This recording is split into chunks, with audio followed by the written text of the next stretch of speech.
When someone's asked to prove that they're fluent in a language, they speak. And I think to beginners that makes sense. But everyone who's spent real time with the language knows that fluency is a bit more complicated than that. When I posted 2 shorts on this channel to prove my fluency, somebody commented that in the second short I was suspiciously better than I was in the first. The person who said that was insinuating that I was cheating in some way, but the reality is actually much more simple.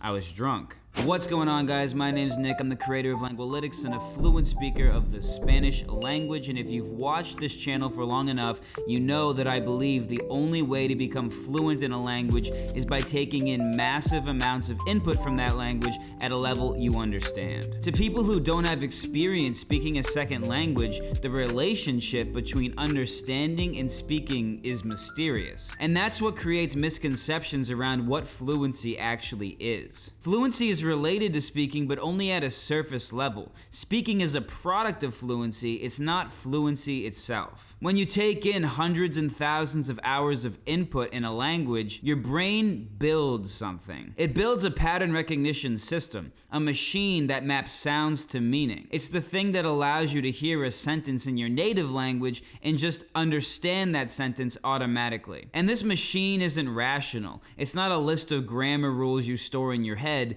and it's not a dictionary to help you find the correct direct translations from one language to another. It's something much deeper than that. It knows what words go together. It knows what words come after certain words. It can anticipate words that are going to be said just based on context. This is the kind of thing that happens when you're a native speaker and you're listening to someone talk and you can almost finish their sentence for them because you just know where they're going with it. That's the pattern recognition system at work, and that's what we build when we learn a second or third language, or fourth or fifth or sixth. That machine is what fluency actually is, but it's completely invisible. It lives in your head. Nobody can see it, nobody can film it, nobody can judge how complete it is. When I refer to fluency, that's what I'm talking about. I'm talking about that pattern recognition machine. That's what I think fluency truly is. Speaking is what happens when you run that machine in reverse. Comprehension takes foreign sounds and converts them into meaning in your head. But speaking takes meaning in your head and turns that into sounds, and that asks a lot more of you. You need recall speed to pull words from your memory fast enough during conversation. You need your mouth to physically form sounds that don't exist in your native language. You need enough familiarity with whatever topic you're speaking about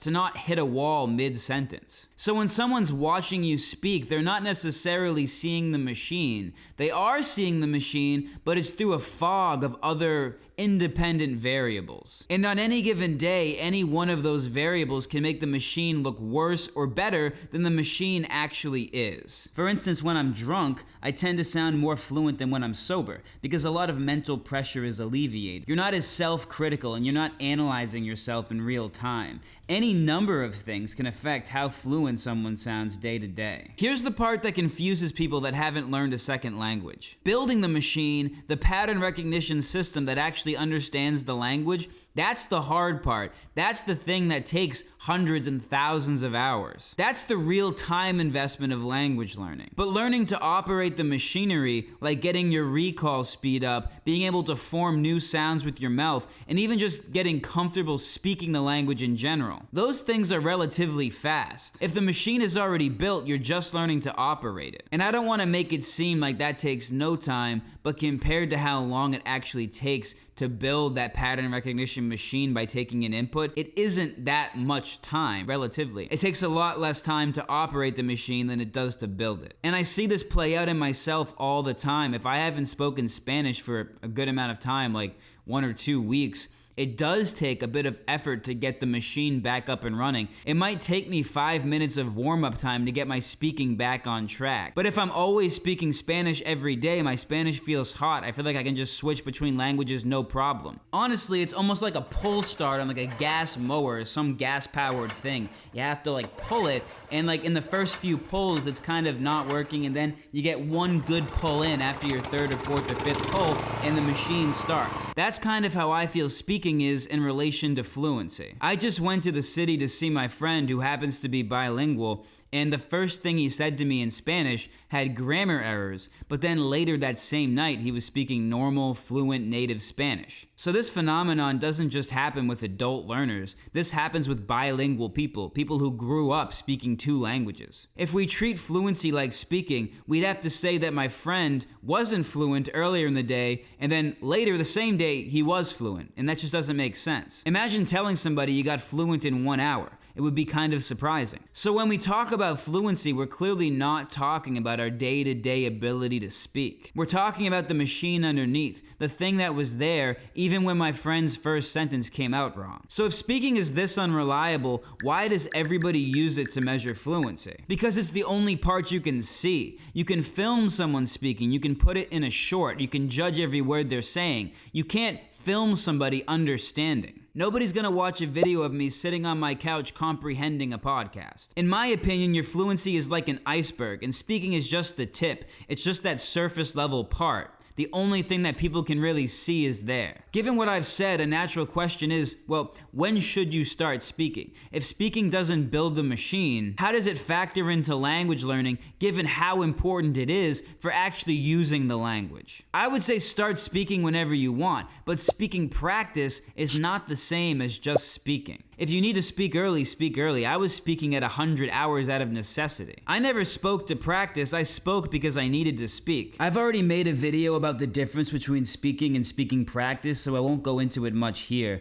But there's a difference between using the pattern recognition machine to produce speech and just parroting direct translations and consciously applying grammar rules. To practice speaking, you have to already have an adequate amount of input. So speak whenever you want, but you're better off explicitly practicing speech when you've hit the level of comprehension necessary for you to do what you want to do in the language. If you want to be able to have small talk, you first have to be able to understand small talk. If you want to have debates about politics, you first have to understand debates about politics. And when you do start practicing, it's important to note that your speech will almost always be at a much lower level than your comprehension. And that's normal because when you're listening, the machine is allowed to be imprecise. You don't need to understand 100% of what someone says to get what they mean. Your brain will fill in the gaps, your brain will use context, your brain will approximate. That's how pattern recognition works. It gets you close enough. And the more you push up against the limits of your comprehension, the more imprecise your speech is going to be at those points. But when you're speaking, you have to be precise. You have to pick a specific word. You have to put that word in a specific place. You have to say that word in a specific way. There's no approximating your way through a sentence out loud. So there's always going to be a gap between what you can understand and what you can produce. This isn't a problem to fix. This is just how the machine works in each direction. And it might be useful to point out that this same phenomenon occurs in our native language. Just because you can understand someone explaining something to you doesn't mean you could explain that same thing yourself. The difference between fluency and speaking explains why I can post two shorts days apart from each other and sound significantly better in the second. It's the same machine both days, same comprehension, same vocabulary, same intuitions. In the first short I recorded, I noticed that I was a bit stiff. I hadn't spoken Spanish in a while.